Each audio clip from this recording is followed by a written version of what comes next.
പരിശുദ്ധ പരമ ദിവ്യകാരുണ്യത്തിന് എന്നേരവും ആരാധനയും സ്തുതിയും പുകഴ്ചയും ഉണ്ടായിരിക്കട്ടെ. ബാറൂഖ് പ്രവാചകന്റെ പുസ്തകം 4-ാം അധ്യായം 27 മുതൽ 28 വരെയുള്ള തിരുവചന ഭാഗങ്ങൾ. എൻ്റെ മക്കളെ, ധൈര്യമായിരിക്കുവിൻ, ദൈവത്തെ വിളിച്ചപേക്ഷിക്കുവിൻ. ഇത് നിങ്ങളുടെ മേൽ വരുത്തിയ അവിടുന്ന് നിങ്ങളെ സ്മരിക്കും.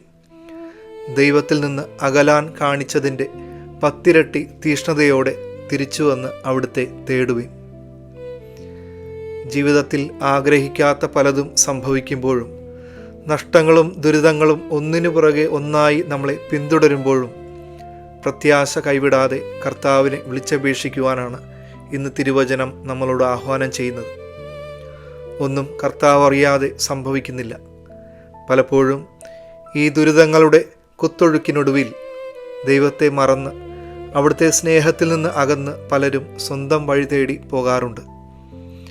ഇന്ന് ഈശോ നമ്മളെ ഓർമ്മിപ്പിക്കും, നീ എത്രയേറെ ദൈവസ്നേഹത്തിൽ നിന്നും അകന്നു ജീവിച്ചോ, അതിൻ്റെ 10 ഇരട്ടി തീഷ്ണതയോടെ തിരിച്ചു വന്ന് കർത്താവിനെ തേടുക.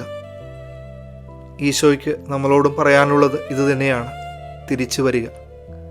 ഇന്ന് ദിവ്യകാരുണ്യ സന്നിധിയിൽ നമ്മൾ ജീവിതത്തിൽ പേറുന്ന എല്ലാ നഷ്ടങ്ങളെയും വേദനകളെയും സമർപ്പിക്കാം.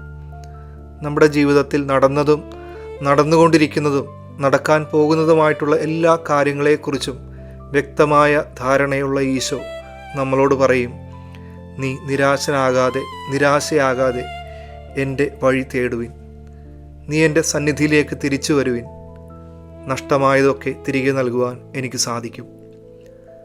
സർവശക്തനായ ദൈവം, പിതാവും പുത്രനും പരിശുദ്ധാത്മാവും നിങ്ങളെ സമൃദ്ധമായി അനുഗ്രഹിക്കട്ടെ.